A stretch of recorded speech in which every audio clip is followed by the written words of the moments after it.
Okay, I now have the honor of presenting this year's Patti Moore Human Services Integration Award to Nancy Dickieson. This award recognizes OMSSA member or a member delegate who has displayed extraordinary leadership and made an exceptional contribution to human services. Nancy Dickieson is the Director of Children's Services, Community Services Region of Waterloo, and she is a person who displays extraordinary leadership and has made exceptional contributions to human services in a number of key areas. As the Director of Children's Services, Community Services, Region of Waterloo, Nancy has been central to the success of a number of initiatives focused on human services integration. Nancy has also been described by numerous community partners as a leader who consistently puts the child and family at the center of system service planning. Nancy has been instrumental in the highly successful implementation of the Ministry of Education childcare reforms, where in the region of Waterloo and the Waterloo Regional District School Board and the Waterloo Catholic District School Board have worked in unprecedented collaboration integration. Waterloo Region has often been the example used by the Ministry of Education as the jurisdiction where the CMSM and school boards are getting it right. Some of Nancy's other outstanding achievements include working collaboratively to help create the Children's Planning Table in Waterloo Region. She has championed the creation of an open and inclusive planning process that has enabled Children's Planning Table members to work together towards the integration of services that support children and families. Nancy's passionate leadership has resulted in a truly engaged and inclusive membership that is highly committed to ensuring that the needs of children and families are met as seamlessly and effectively as possible. Nancy was also instrumental in the creation of an early childhood educator professional resource center in partnership with Conestoga College. The collaboration with Conestoga College ensured that continuous professional learning opportunities for ECEs were integrated and available in our community, which maximized resources and minimized duplications. Congratulations, Nancy. Please come forward to receive your award and say a few words. So I want to say thank you. This is a very great honor and award. And I must say, when I was thinking about what to say today, I found myself somewhat stumped. How does one say anything inspirational to a group of colleagues who are all leaders and working towards the same issues? Several years ago, I read a book that impacted how I thought about leadership.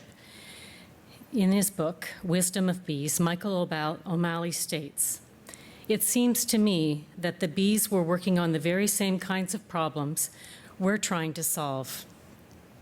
How can large, diverse groups work together harmoniously and productively? Perhaps we could take what the bees do so well and apply it to our own institutions." Drawing from his observations of the behavior of bees in the hive, Michael O'Malley developed 25 rules that should be applied to anyone in a leadership role.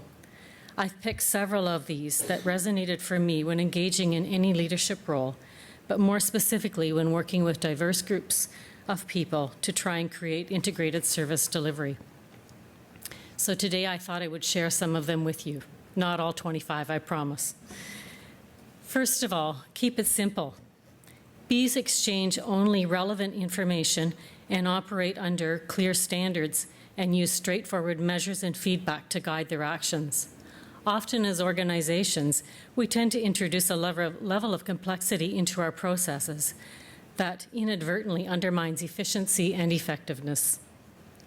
Secondly, let merit be your guide. The smooth, efficient functioning of the hive trumps preservation of an individual's genetic lineage. Put simply, bees cannot afford to play favorites. The same should hold true for our work, where we avoid the tendency to allow friendships, ties, and feelings of reciprocity to affect our better judgments. Like the honeybees, consensus determines direction. Everything is done for the good of the whole, and the community is central to the operation of the colony. Third, order and innovate through fuzzy constants.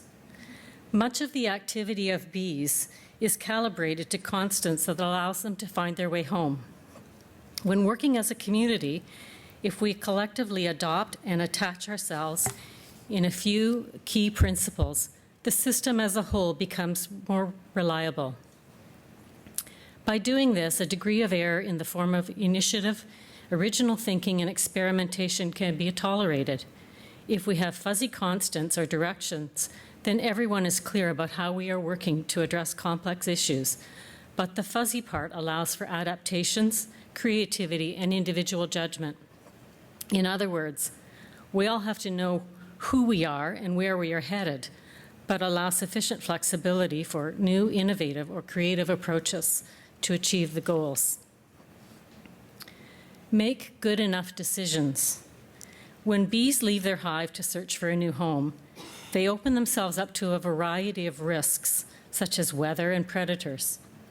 As they search for the right place, they are also expending a small store of energy that they bring with them. This means that the bees must make decisions quickly in their hunt for a new home before the nectar that they carry with them has been expended. Because of this pressure, the bees are making decisions with imperfect information. They can't wait to find the perfect new location. They have to settle for good enough. In our world, we typically think that there's only one correct answer, or that we need to complete multiple sets of data, analysis, and collect all of the information before we can move forward with a perfect decision. If instead we viewed things from a context of better or worse, rather than right or wrong, it would help us to realize that the decision doesn't have to be perfect before we can take action. This is what I like to call the leap of faith. Incomplete information is not the same as insufficient information. Fifth, keep your balance. The activity of the hive appears very chaotic.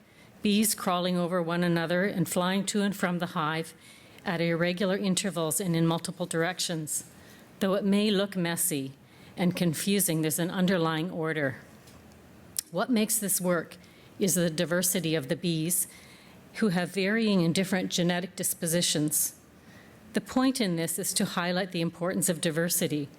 When we lack diversity, we can suffer from a concentration of similar strengths and points of view, and we impact our own productivity.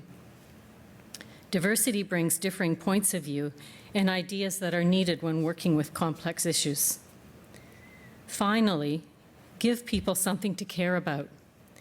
We, too, could have a colony single-mindedness, the equivalent of a cause worth fighting for. Every day, the bees are on a life-saving mission on behalf of the hive and for future generations. Does it really matter if nature defines their purpose and we create ours? Either way, a group can cut through a lot of clutter if bound together by a common goal or purpose in what they're trying to accomplish. In closing, it's important to remember that throughout life we all discover that the things we are best at doing are those that we are the most passionate about. It's not about having any superior powers or skills, but truly it's about a passion for a cause. For me, it's about improving the lives of children and families. Together we can change the life trajectory for children. If we do that, we impact all of the services that we all deliver and perhaps create a better world for all. As we look for ways to improve our organizations and work together more closely, it would not be outlandish to take a step back and ask yourself, what would a bee do? Thank you.